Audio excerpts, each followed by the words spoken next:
What is up, everybody? Welcome into another Talk Toomey Tuesday night. It's 9 o'clock Eastern, so we are hanging out with you guys. We've got Matt Naas from the Roach Koach podcast and Chris Czynszak in the green room waiting to come on. So let's go ahead and pull them on, even though Chris is wearing his Chiefs hat today, so we're not too happy about that one. What is up, gentlemen? How you doing, man? Hey, what's going on, Toomey? Thanks for having us. Absolutely. Thank you. No problem, man. No problem. Thanks for taking the time tonight.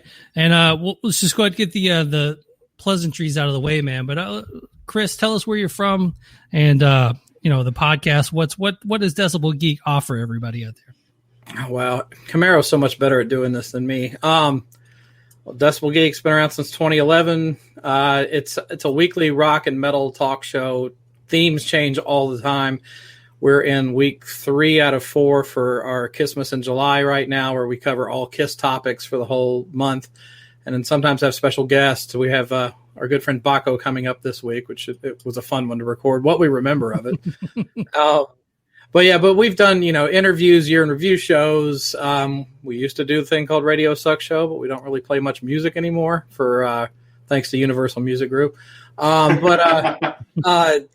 It changes all the time. But yeah, it'll be 10 years next April, which is really hard to believe. And I got Aaron Camaro, who's my co-host, the greatest co-host in the world. And that's just been doing it for a long, long time. Matt, tell us a little bit about Roach Koach, man.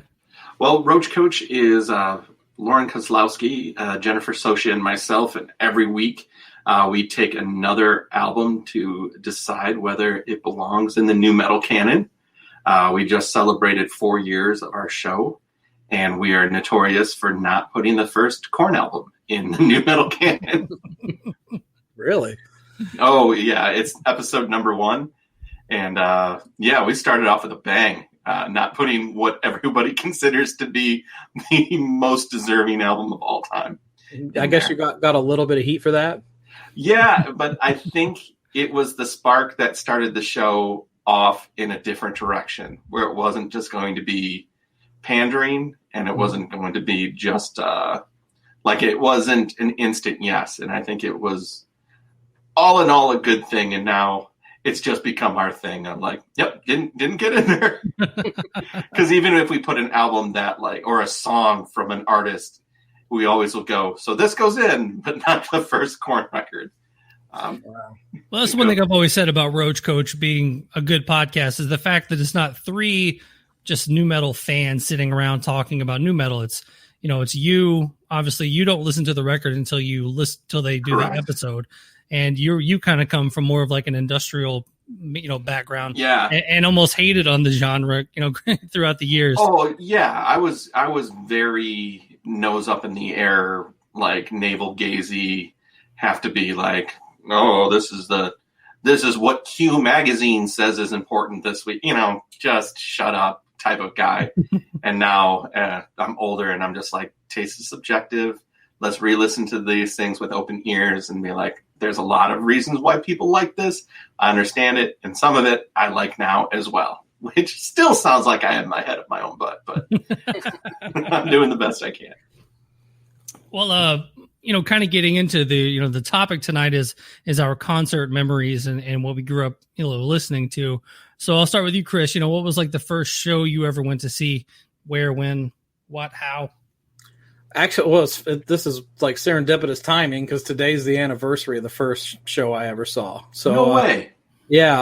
30 years ago, right now, I was seeing Kiss play in 1990 on the Hot in the Shade tour at Starwood Amphitheater here in Nashville. And it was Kiss with Slaughter and Danger Danger opening up.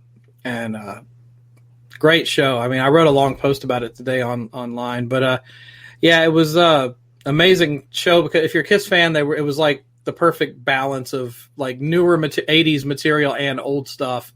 So it was like a super long set. And the first time they had really kind of added some of the classic songs back into the set list. So I remember a lot of the older fans that were there were kind of like shocked by some of the stuff they broke out. And above all else, it was Eric Carr's last tour before he passed. So I'm really consider myself lucky to have seen that before he died, Absolutely. Yeah, it's funny. What kind of made me think of this was, I think it was last the episode I did with Baco, I believe, he and I were talking about concerts, and you and I have been to so many of the same concerts over the years that it's like, oh yeah, I was at that show. Oh yeah, I was at that show too. But obviously I didn't meet you until just a few years ago. So, kind of cool. And even in the Kiss vein, where we saw, Ace Frehley and Peter Criss at 328, and shows like that, or even the reunion tour at what is now Bridgestone. But, I think at the time it was called SoMay Center, if I'm remembering right. I think it was honestly. I think it might have just been the Nashville Arena at the time. Maybe it was. It changed names a lot around that time. Yeah, it did. Matt, what about you, man? What was your first show? Hold on tight, because this is a crazy story. Because my dad, so I'm from the Detroit area, grew up in the city itself, and then we moved out to the suburbs. And there was they just tore it down, but the Palace of Auburn Hills was kind of like the big arena near us. And in 1991, ZZ Top played there. So it was ZZ Top and the Black Crowes, and it was the Recycler Tour. And I listened to hip hop a lot when around 1990. I was really into that. My brother liked Depeche Mode and New Order, and my dad was kind of like a solid rock and roll guy, but he liked blues and things like that. So the only thing that we were all able to agree on as a family is that ZZ Top was cool. Like, we all liked ZZ Top, my mom included. So my dad, I remember we went to the local record store, Harmony House. The first show sold out in like 2 seconds. And then it was like one of those things that nobody will be able to relate to anymore, when you're just crestfallen at the Ticketmaster. And then they go, a second show's been added. And then like those tickets go just as fast. So we went there, and the Black Crowes opened. So my whole family's there. My mom, my brother, my dad, and myself. And Black Crowes are late and drunk. And my dad is furious. They finish, Talks to Angels or Hard to Handle, and he is like not having it. ZZ Top comes on, saves the night. Like, they destroy the place. It was a great show. But even on the car ride home, he's like, I cannot believe those Black Crowes. Black Crowes. So 2 years later, ZZ Top comes back for the Afterburner tour, the one with Double Back, which was on the Back to the Future 3 soundtrack. So they come back again. My dad's in. He's like, family, round it up. We're going back to see ZZ Top. But this time, the opener's George Thorogood and the Destroyers. That's a good 8 opener. o'clock doors, 8:30, lights are out. My dad points to both of us 2 years later and goes, that's a professional. He still holds a grudge to this day. Oh, to this day, will not give the Black Crowes a chance. But George Thorogood came out, played for 45 minutes, blew the roof off the place, was actually better than ZZ Top that night, because I think it was either Frank Beard's birthday or Billy Gibbons' birthday. So they were in the cups pretty heavy. Nice. And they had a good time, but the first show was a lot better. But George Thorogood and the Destroyers just absolutely killed that night. And my dad was just like, yeah, good time, rock and roll. And if you guys are watching on YouTube or Facebook, make sure you comment there, and we can see the comments. We can pop them up on the screen, be a part of the show. Tell us what your first show was and all that good stuff. And my first show was 1994, 328 Performance Hall. Went to see Cannibal Corpse, of all bands. It was my first show I ever saw. So yeah, it was a mess, man. It was a band called Sinister opened. Then the band Cynic was after them, and Cannibal Corpse came on. And this was right after, I think, Ace Ventura came out on video. We were just like super pumped that Cannibal Corpse is coming to our town. And then, friend of the show, Jeremy Owsley, that Chris knows, we went together. We go outside. He's like, that's Chris Barnes from Cannibal Corpse right there. I'm like, how do you know that's him? He's like, I could tell by his shoes. And so we went over and got his autograph and all that stuff. And I met like all the guys in Cannibal Corpse that night. And then that band Sinister, they're from like Denmark or somewhere over there, Germany. But that's when they had just built the Bell South AT&T Batman building. in Nashville. So we were like all standing kind of next to it, gazing up at it, man. But I saw so many great shows at 328 Performance Hall, one of my favorite places of all time to go, and sadly not there anymore. Did you ever get to perform there, Josh? Uh-huh. So I got to play there once. It was in the same year, in June of '94 was the first show we played, and it was just a bunch of local bands. We were opening for the Grinning Plowmen and the Mayonnaise Farmers. Yeah, there's your Mayonnaise Farmers. Yeah, and and like members of those bands decided to create like a one-off band that night that came on after us called Satan Shit. Nice. Yeah, and all they did was make noise and throw fish at the audience. So we opened for that. That's how bad. But I remember the backstage area, like the bathroom, all the walls in the bathroom were signed by like everyone who had ever performed there. Do you remember that? Oh yeah. So I must have stayed in that bathroom for like 10 minutes just staring at all the different autographs. And then on the back door, on the metal door that goes out to the alley, there was like a fist imprint on the door. And it said, Pantera did this, motherfuckers, and it had all their autographs. Sounds about right, man. Yeah, I remember the Pantera White Zombie would have been, God, what was that, like 93, somewhere around there. But yeah, I remember dudes in my high school came to class the next day just like, oh, man, we went and saw, it was Pantera and White Zombie at a 1,000-seat club. That must have been intense. Yeah. Yeah, it was crazy, man. Yeah, I got to play, we ended up playing 328 a couple of times. We did a show with like Java Christ. I remember that. And no, I think the first time we played it was with Piranha. It was like some benefit for somebody, and then we played that show. And then we did our second album CD release party there, and then we were doing Friday the 13th shows. So anytime there was a Friday the 13th, we would do a show, and we did one of those there. But yeah, man, that was like when you ever think that you might have quote unquote made it. Yeah. That was like my moment, like because me too. Because we headlined 328, and I just started going to see shows there and stuff. I was just happy to play a show there at all, but just to be on that stage. Richard Waddell's first live show was Donington 87, Bon Jovi, Dio, Metallica, Wasp, Anthrax, and Cinderella.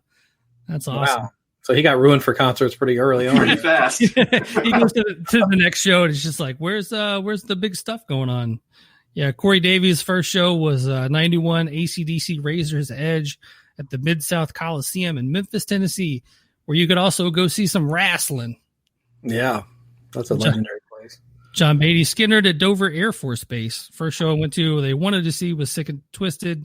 Corn Stained, Mindless Self-Indulgence was Matt's favorite band. And actually, I went to a few of those Corn Stained, Mindless Self-Indulgence shows, and those were some good times. Wow. The strangest girl that I ever dated was a massive fan of Mindless Self-Indulgence. That follows. Yeah. Totally tracks. lot of chemical problems with that one. What was some of your guys' like the best shows you've ever seen? Like you walked away, like Matt being like your dad, like, no, that's a show. Right. That's rock and roll. Right. That's how you do it. Right. Oh man, for me, my favorite concert that I've ever been to is not a Kiss concert. I never thought I would say that, but I actually, and this is going to be kind of lame, but my mother got tickets to see Paul McCartney. I want to say maybe about 8 or 9 years ago, and she was like, well, her boyfriend didn't want to go. She's like, do you want? I'm like, hell yeah, I want to go see Paul McCartney. So we went, and he just blew the doors off the place. I mean, and he was like pushing 70 at that time, and he played for like 3.5 hours. It was crazy. And like, he's like, every song they're handing him a different guitar. He's like, this is the guitar I wrote Paperback Writer on. And then they bring out the Magical Mystery Tour piano, and he's like, this is what we recorded it on. Like, he brought all the actual gear. So as a gear nerd, that like blew me away. And he's just incredible. So, I mean, that was definitely nothing. I don't think anything's ever going to top that one. Yeah, because he just has hits. Yeah. It's like, oh, hi, here's every song you've ever heard. Yeah. Right. Yeah, I think it's funny, man. Some of my favorite shows I've ever seen are not in the rock and metal categories. I went and saw Garth Brooks, and he fucking destroyed. Yeah, I saw him a couple of years ago, and we were very blown away by how good he was. And he does 4 shows in 2 nights of just on 1,000. Like, he's running around the stage just like anything you've ever seen him do, man. Running on the stage and jumping and screaming, and it's like the only concert I've ever seen to where no matter where you were in the in the arena, it felt like you were sitting in his living room. Yeah, we had nosebleed seats and had a ball. It was great. Yeah. Matt, I've seen a couple shows that are coming to my mind. Like, I saw Parliament Funkadelic play. We have right around Labor Day, a festival that happened. I think it's Labor Day, a festival that happens in the city. Was called the Detroit Electronic Music Festival, but now it's called Movement. But when it was before it became corporate, it was free, and Parliament was playing. So it was okay, well, we're going to go see Parliament, because I've never seen it. And George Clinton is going to be there. So I was like, fine. I'm not a huge Parliament fan, but I'll tell you, they played for 3 hours, and it was just the vibe of everybody in that crowd. And I was unaffected by anything because I was in my real goody two shoes, straight edge days. And they just wailed for 3 hours, and everybody was into it.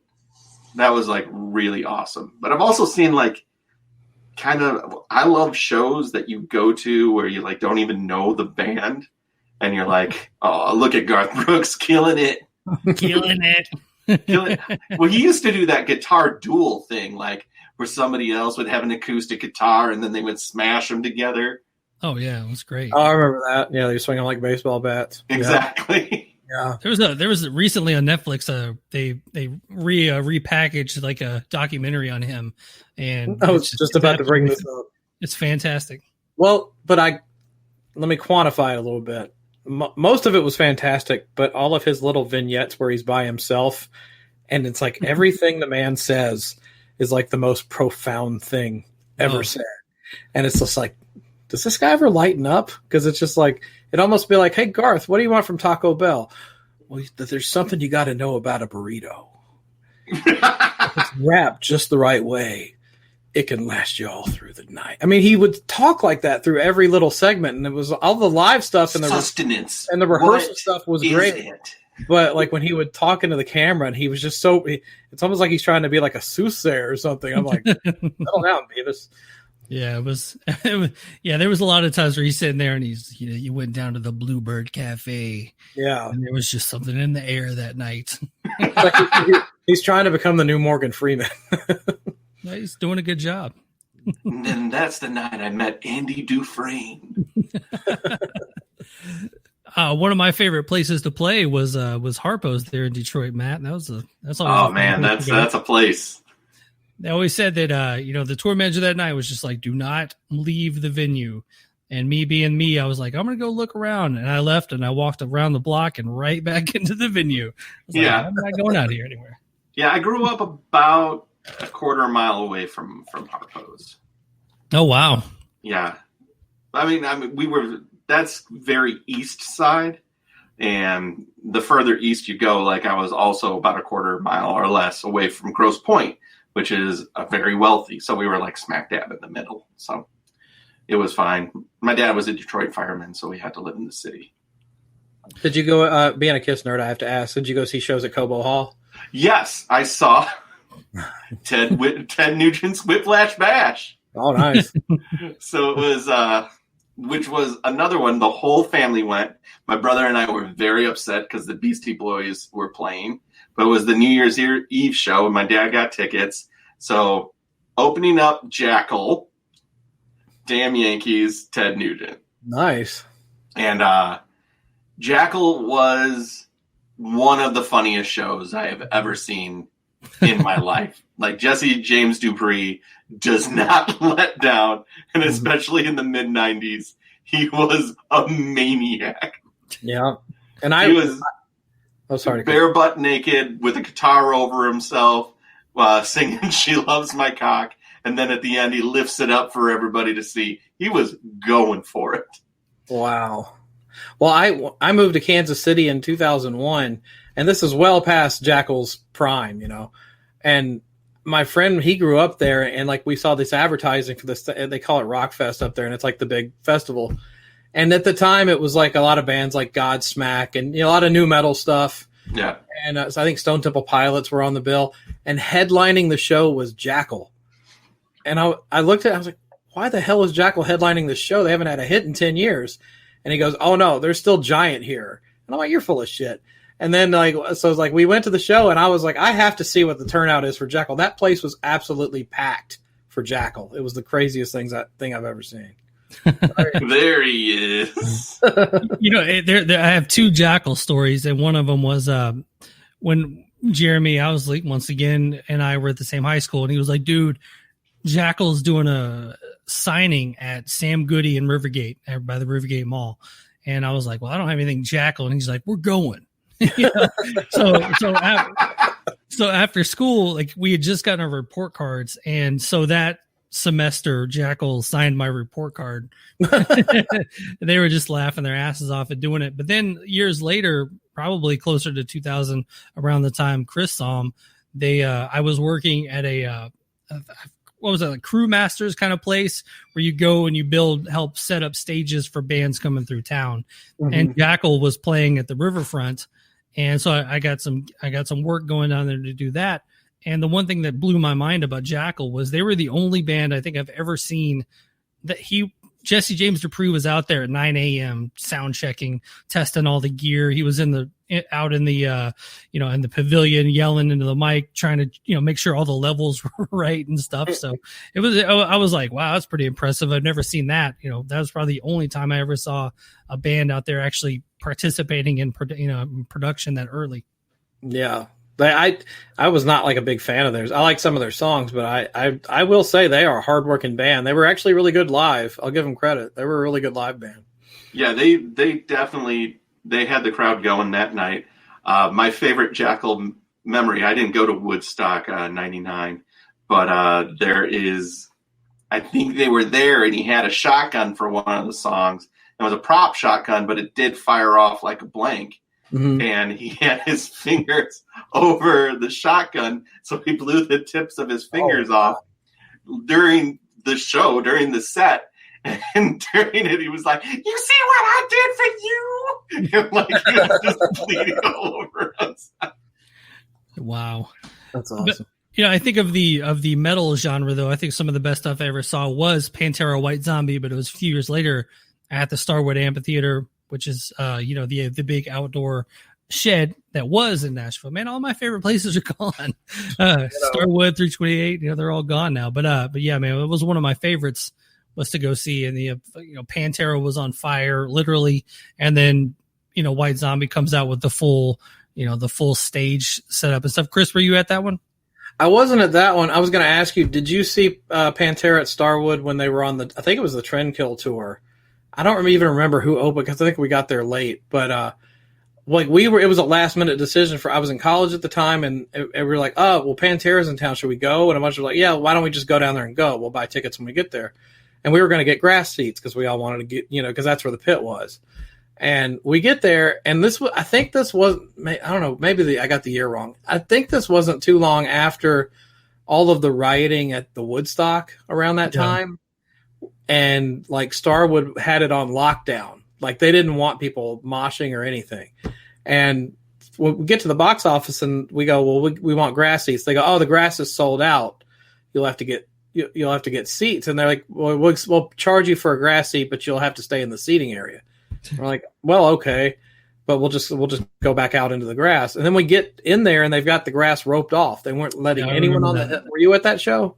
Yeah, I was at that show. Yeah, I don't know the meaning behind that. Also, could just be like a downturn in Pantera where they didn't sell enough tickets for grass. That's possible. But they were like, the security was getting on people for dancing. I knew a guy went to high school. All he was just kind of flailing around. He wasn't even starting a pit. They threw him out of the venue, and I was like, "This is the weirdest environment to see a Pantera concert," because you had to just stand there and watch. But they were great. I remember Phil Anselmo was really whacked out on H or something. I don't know. He was He was making like 5-minute speeches in between songs. That sounds about right. And they were incoherent and yeah. Yeah, he seemed like he was just in an awful mood the whole show. Yeah, I think there was Pantera, Machine Head, and Coal Chamber at Starwood, and then there was Pantera, White Zombie, I Hate God, and then I saw Pantera Prong. That was like the first one in '94. Yeah, like basically '94. I went to see Cannibal Corpse, then Metallica, then Pantera, like back to back to back that year. Was that the Metallica show with Candlebox opening and Suicidal? Yes. Oh God, yes. That was awful. Like it was one of the there's not a lot of bad shows I've seen, but the Candlebox that night was just terrible. They were okay. I'm glad somebody else agrees with me on this because I've talked about this on the podcast. I talk about how Candlebox just half-assed their whole set, and I get hate for it. People, I've seen them live, 6 times, and they're amazing. I'm like, well, they weren't that night. Not at all. Well, they were getting booed from the get-go, so I think the singer was just kind of like, well, fuck it. Because I was among the people. I mean, yeah, I was happy to see Metallica, but I was mainly going to see Alice in Chains when I bought the ticket because they were supposed to be opening for Metallica. And so I was kind of pissed off. And I actually couldn't even sell those tickets to anybody that year. Like, nobody wanted to buy Metallica tickets from me. It was crazy. Wow. Yeah. That show is on YouTube, like the full show. I saw some of it, yeah. And it's funny, whoever's filming it had to have been like in the same row as me. But you watch it and it is like the absolute worst era of Metallica. Like James has got a mullet. Kirk's got like some sort of weird dreadlocks going on. Jason, that's when Jason was like, shaved head, cargo shorts. Like they just, I mean, Lars looked cool. That was like the one time in the band where Lars looked cooler than the rest of the band. Well, he was losing his hair anyway, so he kind of just had to go with it, right? Right. Yeah, I was watching some stuff from like 06, man. It's just like that's how you know that there's no cure for baldness. Like when dudes like that have that much money and they're bald, you just know that there's not a yeah, it doesn't exist. Wasn't that the show where didn't they make fun of Alice in Chains during the set? I think I remember that pissing me off. Either that show or there's they started playing footage out there. Yeah, they started playing Man in the Box and were like slapping their arms and shit. I was like, that's classless. Then James goes off to rehab a couple of years later. Right. Yeah. Matt, worst show? Woof. Well, this was the biggest disappointment, but kind of pulled it out as well. I was a fan of this punk band called Dillinger 4. Okay. And I was like, okay, I'm going to go see these guys. They're finally coming to town. Been listening to them for like 15 years. And we get there, my best friend Matt and I, we get to the Magic Stick, which is like a pretty big venue. And not pretty big, I mean, pretty famous, like the White Stripes kind of really launched out of the Magic Stick and the Gold Dollar in Detroit. But anyway, say all that to say this. Their bassist is a notorious lush. And he is at the bar pounding them, just pounding them. He then, during the opening band, jumps up on stage, grabs the bassist's bass, because he's a bassist, starts playing their songs. So it's like, we're in trouble. The band so opening band finishes. It's time for Dillinger 4 to go on. 2 songs in, the bassist is naked. Just instantly. It happens. He then starts a song that the band looks at each other like, not on the set list. Let's go.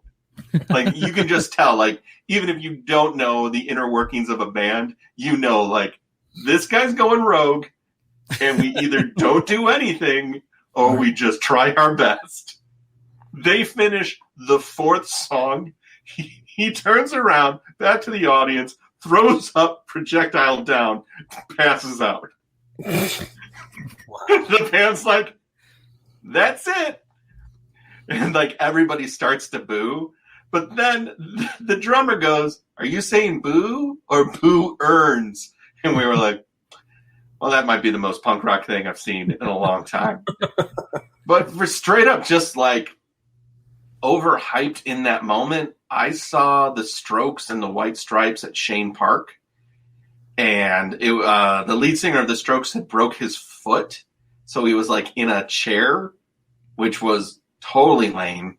And then the White Stripes in an open air amphitheater with echo was terrible. So that was like probably one of those shows that I was super excited to see, and it needed to be in a smaller club, condensed, not like with a beautiful vista of the Detroit River and like a breeze coming in. It didn't work. Is that one of those where you walk away, you're like, wow, these guys aren't going anywhere? Well, at that point, White Blood Cells had already come out, so they were on their way. They had Fell in Love with a Girl and Dead Leaves on the Dirty Ground already hit. So you knew that they were going to make it and they were going to be very, very big. But that night was not one of their nights. Now, are you guys, when you go to shows, are you guys tailgate crushing some beers in the parking lot? Are you like, just go watch the show, go home? Where are you at? No, for me, I used to, not so much now. I never was a tailgater because I but I would show up early to see opening bands because I was always interested to see who the opening band was. And then the older I get, the more I would miss the opening band and just come, like now, like we saw Poppy in January. We walked in and Poppy hit the stage and we were all like, yep, that's perfect. I'm exactly there with you. That's as much Poppy as we needed. Let's get out of here. I'll tell you a messed up story from a show I saw, I guess it was about a year ago. My wife, I'm not all about just the rock and metal. I like a lot of 80s pop stuff too, and 70s pop stuff, or light rock. And I saw that Hall & Oates was going to come to town with Tears for Fears. And I kind of like Tears for Fears, but I loved a lot of Hall & Oates stuff from back in the day. So I was like, you know what? When am I ever going to get a chance to see these guys? So I got tickets like $20 a piece. Me and my wife went. Tears for Fears goes on, and I only knew about 3 songs, but they were great. Like really well done set. Everybody liked them. Hall & Oates comes on, and it's instantly awkward. There's just a weird tension between Daryl Hall and John Oates on stage. And John Oates lives here in Nashville, and they get through. Daryl Hall's just not saying anything between songs, and they get through like 3 songs, and finally Daryl Hall goes, "How's it going, Nashville?" Just like that. And yay! And then John Oates walks up to the mic and he goes, "Yeah, hey guys, it's nice to be home. I live here now." And Daryl Hall looks at him and just goes, "Yeah, that's why we're doing this show." And it was like really, really awkward. And I was like, "Whoa, he's pissed off." Like he was just dickish through the entire set, and it got to the point where people were booing him in between songs. And then it got near the Private Eyes was their encore, and as they went into that song, like Daryl Hall's on this little piano and John Oates is right next to him, and you've got the big screen behind him and you can see everything closer, and they had the screen up where it was between the two of them, and because we're up in the nosebleeds, and also Predators hockey team, raise your temperature when the hockey game isn't going on. Anyway, we're up there watching this, and we look on the screen, they break into the song, and you can see the two of them yelling at each other on stage, like literally screaming at each other. And I don't know what it was about, but Daryl Hall did not want to be in Nashville that night, and they were just terrible. I mean, it was a bummer of a concert. I'd love to see Hall & Oates, though. That's like one of those quote-unquote guilty pleasures as a kid, John's asking if Daryl played. No, he played guitar through a lot of the set. It was just when they went on Private Eyes, he got on this piano thing. But yeah, most of the set he was on guitar. I was talking to a future guest. I'll leave it at that. We were talking about Hall & Oates, and as a kid, when Maneater came out, I was probably 5, probably somewhere around there, and like I took that song literal. I was like, "There's a woman out there, and she is going to eat you." Men. That eats men, and it is the scariest song I've ever heard in my life. The song's not even about a woman. Is it not? I don't even know. It's about New York City. It's a metaphor. Ah, yeah. Nice. Well, and you can hear that on my Hall & Oates Geek podcast. Hauling them oats. Yeah, Hall & Oates. Yeah, I'll definitely check that out, Chris. I'm a big fan of your Hall & Oates podcast. Yeah. It's funny. I did an interview with Obituary a long time ago, and I talked to the drummer earlier in the day, and I'm like, "What time do you guys play tonight?" And he goes, 11. I was like, "Well, thank God somebody told me early, because I was not going to show up at like 8 and just have to sit through a bunch of opening bands." Mm. Although that used to annoy me when I played in bands where it was always, like, what time do you go on? I'm like, really? Sit through all the bands. Come on, because a lot of us are trying to support each other. Yeah. Matt, you ever been in a band? I've done one-man band stuff, and I had a two-man band, and we only played like coffee shops and things like that. But I mean, I've done improv for such a long time and have played festivals and shows like that, but not too much on the band front, where it's kind of like crazy gear and having to worry about the PA in the house. And right. Mainly with improv, it's like, are we here? Good, let's go. With the improv up there, man, I saw you posting on the Wayne County Lyfe stuff the other day. Yeah, that dude is just he's taken two of his characters and just blown them up. Beyond belief. I actually paid for a video of his, and it's so funny, man. He's like making fun of me. It's great. He is. That's my friend Garrett, and yeah, his newest character, he's calling him Uncle Terry, and we have talked about just our batshit insane dads for such a long time, because like there's a very special like thing that our dad's generation has, where it's like, I do the coolest things ever. We're like, what are you talking? No, why are you doing that? And it's just them. It's like, my dad was in a rumble pack, which is not a gang, I guess. It's just Dad, boom, that's my boy Nick Campbell. He was the drummer, I was the bassist. Two-man band, love. We were the Roar of 84. And the band called Hugs, or is it just a... He's just giving me hugs. Okay. The band was called the Roar of 84 because that was the last time the Tigers won the World Series. Oh, nice. And, but he kills it. Like, he did a one-man band thing because he loved the Lonesome Organist, and just was kind of fascinated. So he would strum and drum at the same time, and he like had a set that was airtight and was like amazing to watch. But it was on this mini kit. Like, truly, like the kick drum was like that big. That's an understatement. But it was very, very small. And he was amazing. And we got to play. We played my house, and we played a coffee house in Chicago, Pontiac, Michigan. I mean, we went on tour. We toured. What am I saying that I didn't have to worry about gear? Of course we did. My Ampeg 25 bass amp came with me everywhere.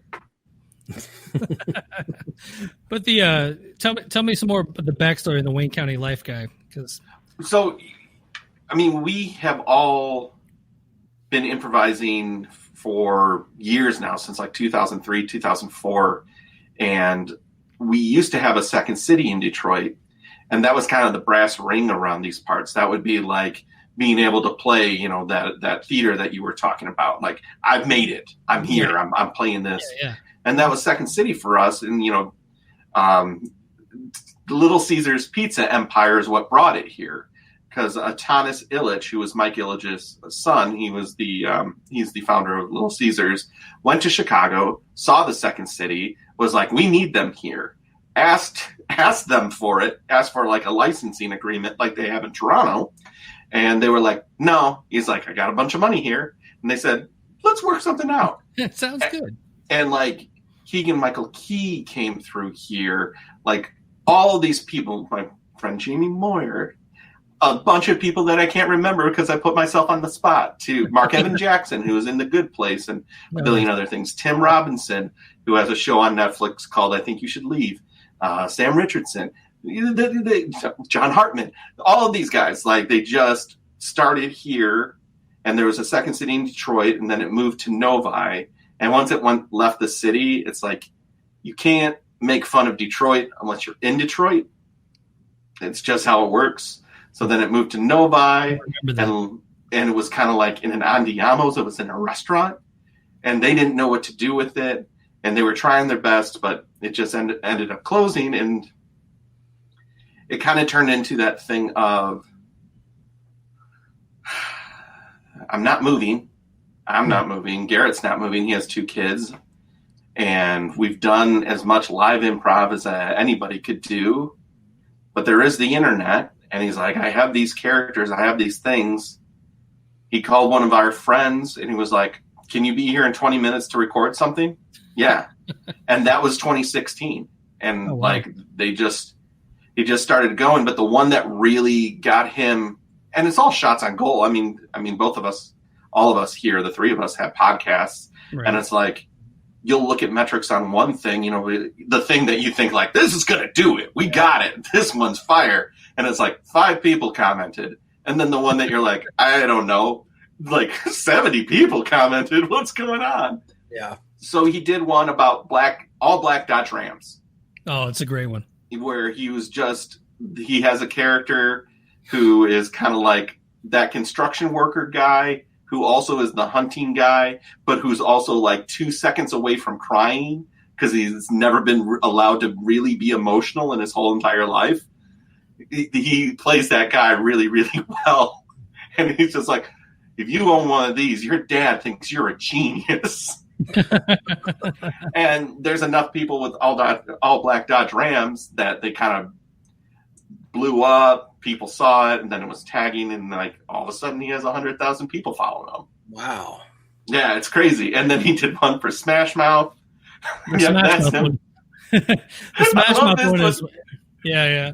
This one's his newest one, and he's just him talking about, I've made a bad purchase. I should not have put this Camaro on these tires. It doesn't work.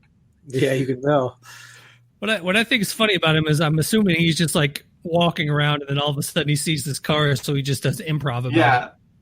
Well, he's from Westland, and he's kind of from, like if around here there's so much auto, a lot of people work in automotive around here, whether it be actually at a plant or car repair or whatever.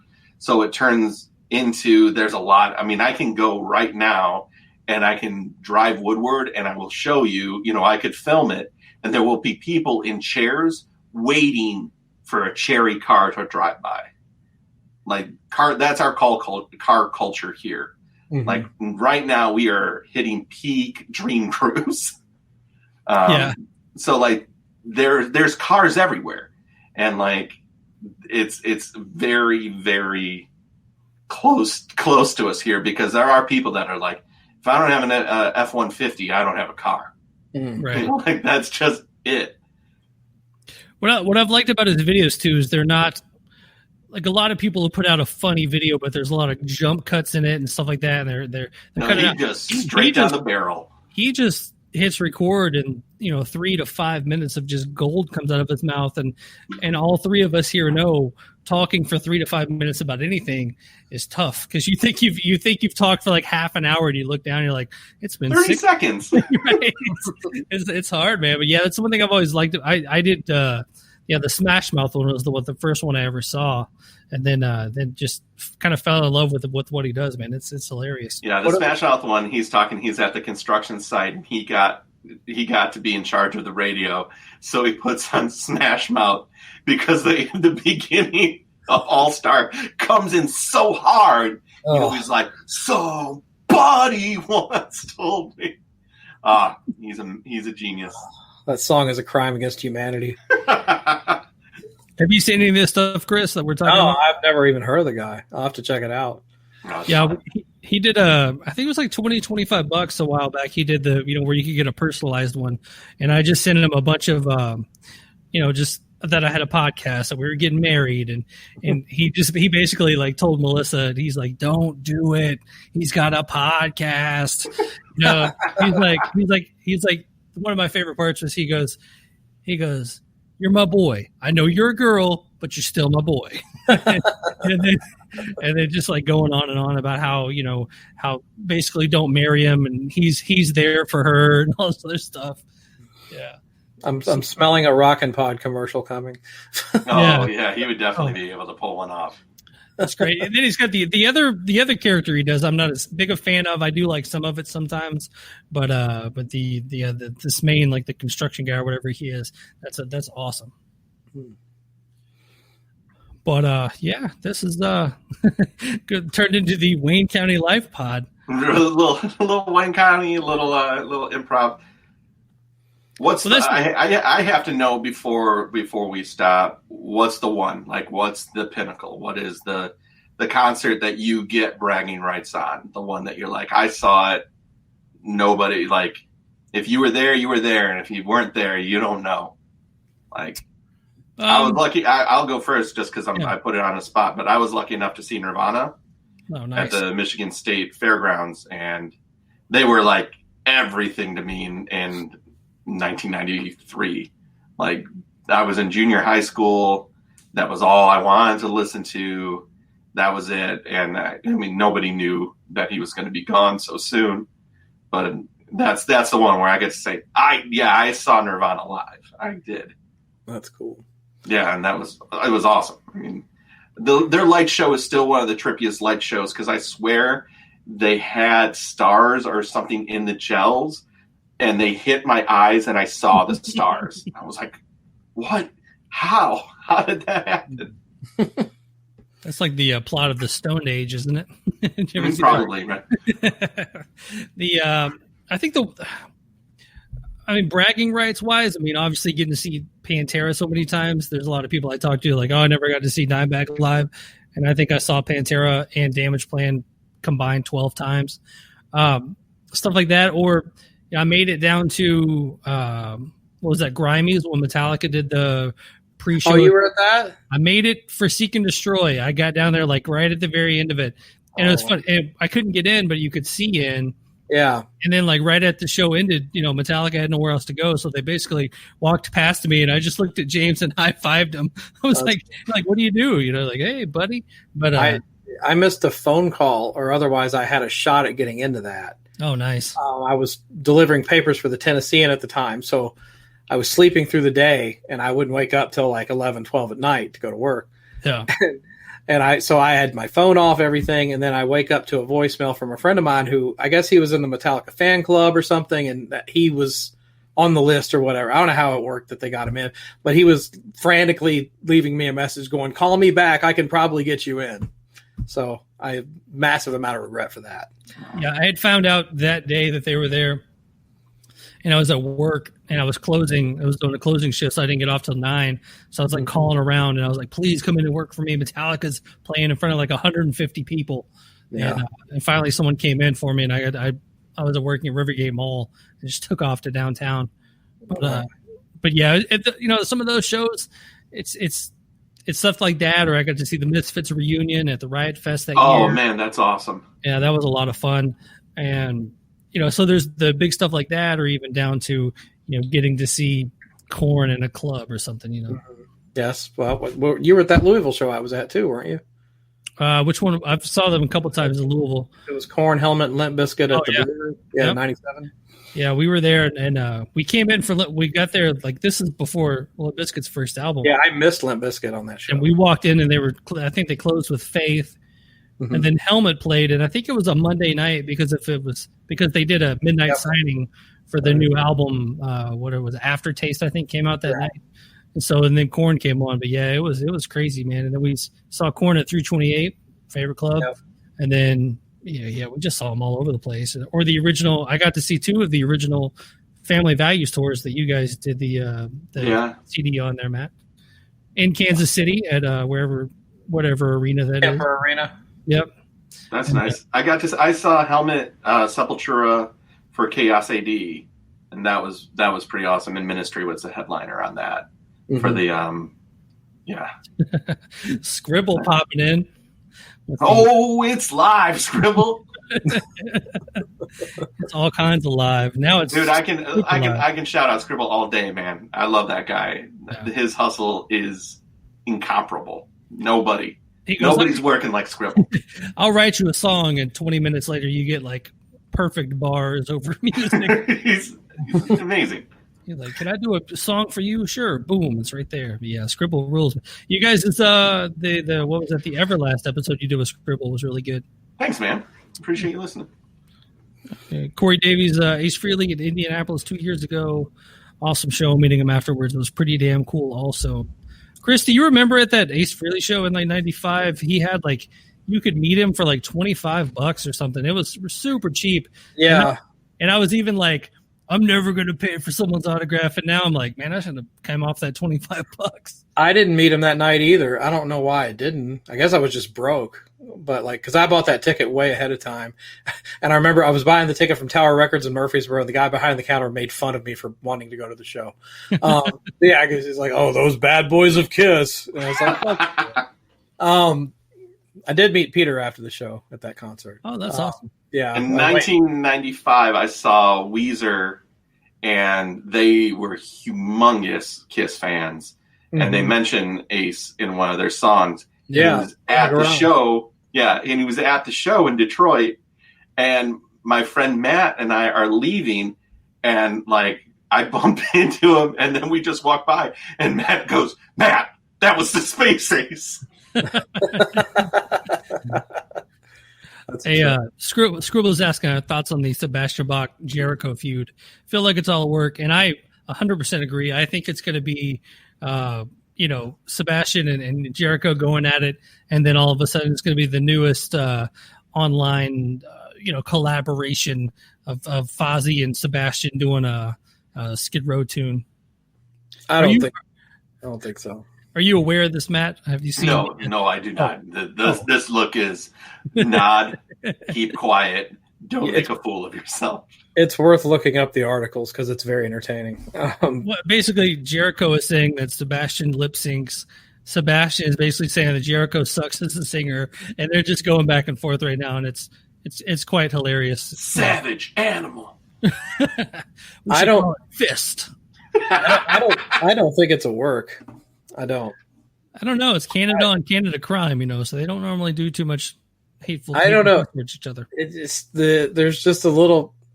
I don't know. It comes out if it's a work, it's a very well orchestrated work. But I don't know. I don't know that I don't give Sebastian giving him that much credit for being smart. I just don't think he's smart enough to pull it off. Jericho, of course, that's what he does. But the fact that Jericho posted a video of him trying to sing "Youth Gone Wild" and it better be a work if he actually thought that was good, because I did not think it was good. It was terrible, actually. And it's like, yeah, he could probably beat up Sebastian, but you're never going to outsing him. I dig some Fozzy stuff, but come on, man. I mean, You're not the singer Sebastian Bach is. and I agree, Gabriel. I think he does. He at least sings to tapes for sure. Right. Yeah. No, it's pretty bad, man. It's what's funny is like. Matt, you can weigh in on this too, but even the recent Dokken videos where they're just showing him up there and it just sounds god awful. Yeah, he needs to sing. So would you rather see that, or would you rather see him lip syncing or some tracks under him, things like that? Where are you at, or do you just want him to stop? And that doesn't have to do with Dokken, it could do with any band. Well, I mean, there's that part of me that would have loved to see Diamond Dave and Van Halen play. But now I'm like, nah, I'd rather, I've listened to, a lot of those older live records, and they aren't great. Some are okay, some are good, but like, they aren't like this, they aren't the studio perfection that you're obviously getting on those records. And I just feel like I would go every time I see Diamond Dave sing now. It's like, oh boy, buddy. I don't know. Like, yeah, you get some backing tracks, get something to help you. Corey Davies says, "Dude, I was there at Dokken on Saturday. It was not as bad as the videos." Then there's something majorly wrong with that camera. Yeah, somebody needs to smash your camera. Jeez, I don't know. It's what's that phrase? The law of diminishing returns. I think a lot of bands have hit that point, Kiss included. Yeah, those Whitesnake re-records are really, really bad too. Oh, that new album? The live album. The Whitesnake album? Yeah, there's a Whitesnake live album out there running around. That's I haven't even bothered listening to that pretty yet. rough. Super sweetened. Like no, that's the bad part. It's not. It's like it's the exact opposite. They're like, yeah, this sounds good. There's an episode somewhere in there of like, is there ever a successful re-record? I don't think there is. It almost never works. Right. Somebody, somebody did some re-records recently that I didn't hate. Who was that? Oh, Clutch did some re-records of like some classic Clutch where I was like, I don't know, man, you don't touch Space Grass. And then they then they redid it, and I was like, all right, it's not bad. Although those guys are still like performing at a high level, right? So true. They can pull it off. But when it's a band going back 30 years later and trying to do something, it almost never works. Like Twisted Especially History, bands with huge dynamics. Like when they have. Clutch has always been more in a zone and a groove and like not saying it's easy to do because what they do is very difficult to do.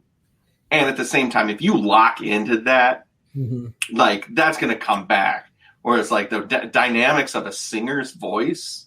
That changes. Yeah. Oh, yeah. When that's gone, that is, very difficult to kind of be excited to see live. Where it's like, you're not going to do it. You're not going to be able to give me that thing that I want to hear because I remember from the records. Yeah. I know Kiss's re-records were not very good. Even though they're like they re-recorded Hotter Than Hell, and yeah, I guess sonically it's better than the original because the original sounds like it was recorded in a wet cardboard box. But but you've got Tommy and Eric re-recording Ace and Peter's parts, and then Paul Stanley's voice is the ultimate X factor and what's wrong with that band now. So, but yeah, and then Twisted Sister re-recorded Stay Hungry. Give me the Tom Werman version any day. I don't care what Dee Snider says in interviews these days. Yeah, I mean, that's the one thing we went and saw Kiss on this last reunion tour, a year or so ago, and as for much as there was some tracks going on, stuff like that, I had a good time. And free ticket or whatever. It was a gift, but it was fun. Took the kids and had a good time. But I think if they wouldn't have had the tracks going live and Paul was just singing how he would sing, I think that would have actually made the night kind of rough. So I don't know, man. I think I'm kind of at least give me some enhancement tracks if you can't pull it off like you used to. Well, if you have to choose between one or the other, sure. I mean, yeah, because I saw him a few years earlier and it was even worse. But I don't know. It's just. I don't know if you got this. I mean, with Kiss now, like the stage show is pretty amazing. It's big, bombastic, and everything, and it's like it's timed perfectly. But it's almost too perfect. It's like sanitized, and you feel like you're watching like the Ice Capades rather than a rock and roll concert. It just feels so scripted, overly scripted. And although honestly, from the reunion tour on, it's kind of been that way. I've had fun at the shows, but I saw Kiss play on a floating barge at Riverfront Park in '94 with no bombs, no makeup, nothing. And that performance blew away any post-reunion performance I saw. To me. Matt, you're in Detroit Rock City, man. How many times have you seen Kiss? Oh, I can count them on no hands. I was too late. I mean, like, I was born in '77. My brother was not into them. And then it was just like it passed, like it passed by.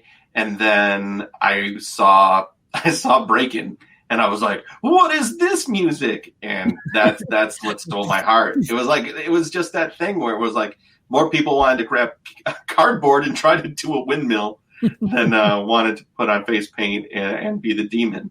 So if Gene Simmons had stopped breathing fire and learned how to backspin, you might have been I would have been all in. I would have been all up for that.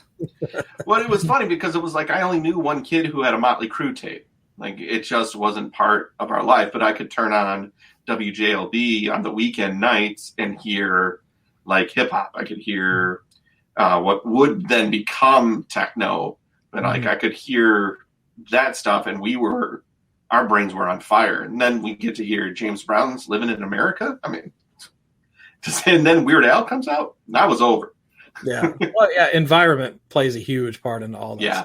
Yeah. I love that Scribble's bringing up in Breakin', Ice-T is the DJ, and he has commented on it where he's like, it paid, but it is the wackest thing in the world. He's like, don't worry, Ozone and Turbo, you'll be good tomorrow. Like, it's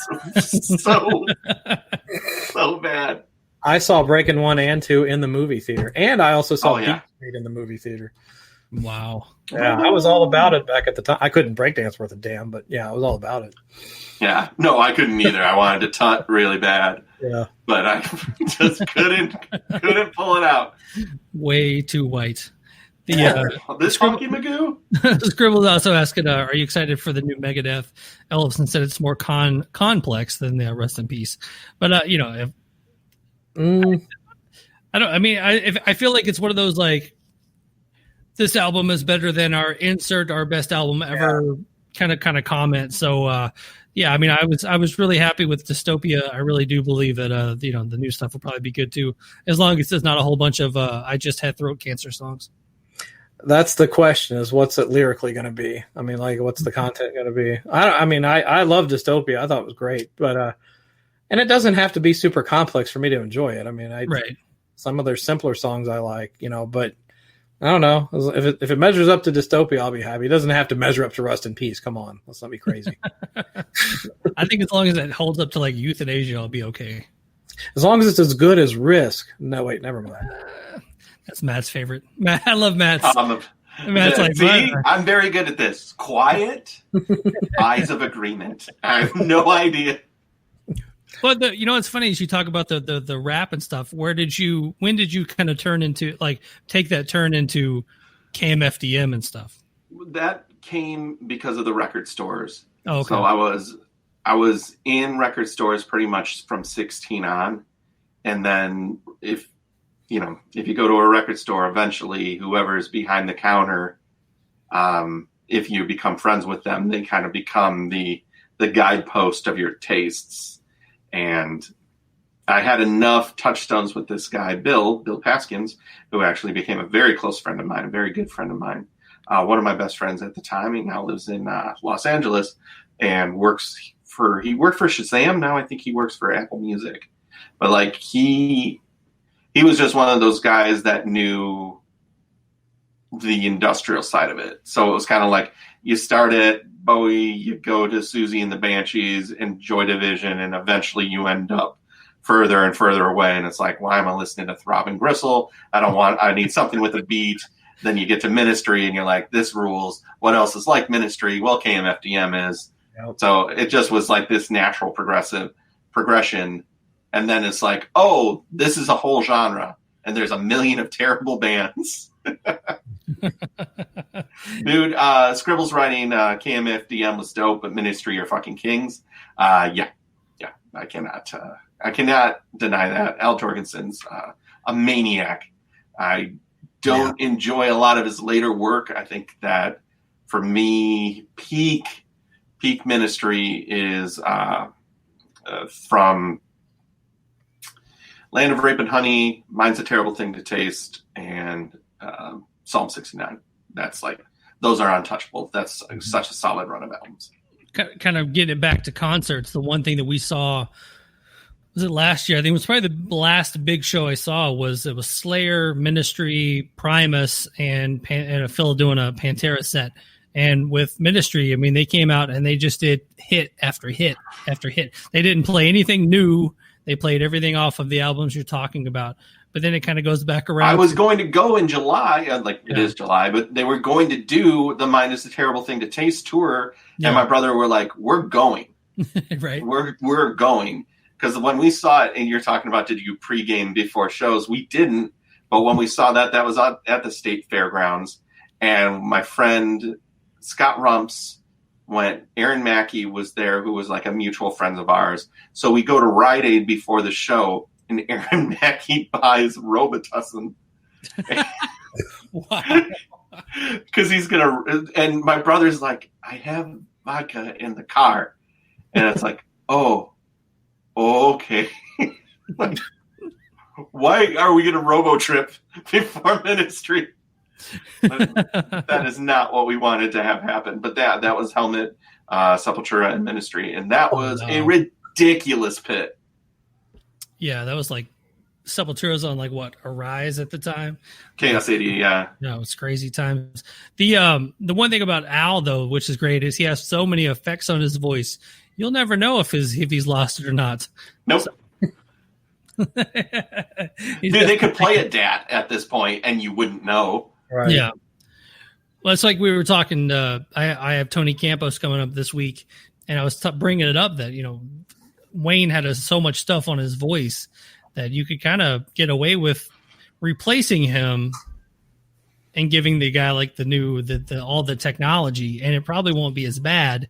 And Tony's like, "Oh, Wayne didn't have that much on his voice." And I was like, "No, he did," but I was like, you don't have to replace Wayne Static with a guy that sings just like Wayne Static. Like as in Journey, you have to find a Steve Perry.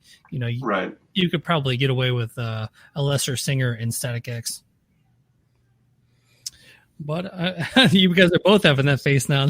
Well, I mean, with Static X, I think the thing that's hard with Static X is his name was Wayne Static. Right. And it's like, it's a namesake band. And I mean, the new album rips. I want to spend more time with it, but like Lauren and Jenny are definitely all about it. They like it, but they had a huge problem seeing that live show at Harpo's. They left. They felt it was, what? Who? Oh, sorry. Yeah. Chris Eyes. Scribble's asking if that pedophile MFer worked on the new Static X, and depends on who you believe. Yeah, I mean, I believe he did. I think there's definitely some songwriting credits that are attributed to him on this one and stuff like that. But it's going to be hard not to. So they're trying to distance themselves from him, though. Yeah, and I think Chris Aiken says the best. I was talking to him the other day about it, and he just basically said, basically they should come out and say, yeah, he worked on it. Yeah, it sucks. And, obviously we don't want to be associated with him and we're moving on. But they are like, Chris Aiken interviewed him and he was like, hey, I had Trip on another show recently. And Tony cut him off. He's like, I don't even want to talk about him. I don't want to give him any kind of publicity. Yeah. I'm just like, damn. Yeah, he's persona non grata to those guys. Yeah, well, I mean, I get it. Yeah. But it's definitely a rough. It's hard to justify, two statutory rape cases. Oof. Oh no! Yeah, fuck that guy. For real. Yeah. But yeah, but the new Static X, I was actually really surprised about how good it was. I was actually really into it. So I didn't go in with very high hopes, and then I had the interview coming up, so I was like, I'll give this the old Christ Scout challenge, and and checked it out, and I was like, it's actually not too bad. But as we wrap this up, what do you guys have coming up on the show? What do you got coming up, Chris? I know is it still Christmas in July? Yeah, Baco coming on. We're going over. Well, he did this long list of where he ranked every single Kiss song in the catalog, which was 219 songs. Jeez Louise.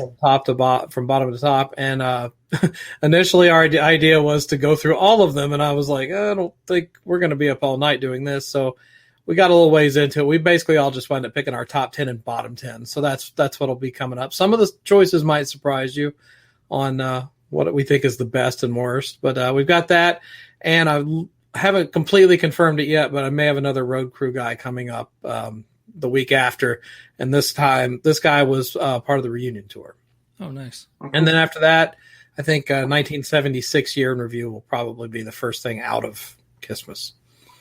So are you and Aaron still doing away from each other's shows, even though you could probably go over to his house now? Yeah, I don't know if it's just down to laziness at this point, but yeah, it's been a long time since we've seen each other. I don't know. Hopefully we can. Well, his in-laws live with them, so it's got to be extra careful. But I don't know. I'm just whenever he says the word, yeah, let's do it together, then I'm there. But otherwise, I'm happy doing it here. I don't have to worry about drinking and driving, doing it here, so that works great. Scribble says, Matt, I'm boycotting Roach Koach until we get that new body count. Love you, Toomey. Kicking ass. Peace out, Scribble. And new body count sooner than you think. So what do you got coming up? I guess technically tomorrow. So yeah, well, we already have tomorrow's episode in the can. It is side project summer still, but tomorrow's episode is not a side project. But I'll tell you at this point, I have no idea. I did the episode and I'm like, I don't remember. Because that's how great my dad brain is right now. But yeah, we're side projects summer, so we're doing new metal side projects. We've already done Fieldy's Dreams. Oh. We did the Deftones side project. So we're just taking a look, and we're trying to decide if it's something that's definitive or if it's something that's kind of decadent, self-serving. Turns out a lot of these are really self-serving, but we'll be doing the Drayman side project. So I can nice. Tell you that that's coming. I think that's Device or Drayman's Device or something like Device. that. Yeah, wow. And you can find our show at roachkoach.com. That's Coach with a K. Oh, you know what? Hang on. Boom. Whoa, yeah. Look at us. I'm on a Chiron. Yeah, that's all. I left that off there. And if you want to check out Talk Toomey, you can subscribe on all major platforms. But man, well, guys, I appreciate it. I'm gonna kick you guys out of here, finish this up, and I will just say, man, I appreciate you guys both taking time tonight. I appreciate you. Thanks, man. Thanks, Toomey. See you guys. Bye. Bye. All right. Once again, thank you to Matt Naas from the Roach Koach podcast, and a huge thank you to Chris Czynszak of the Decibel Geek podcast for taking the time tonight. Appreciate you guys. Make sure to rate, review, subscribe, all that good stuff. And so for the Talk Toomey podcast, I am Joshua Toomey, and I will talk to you guys soon.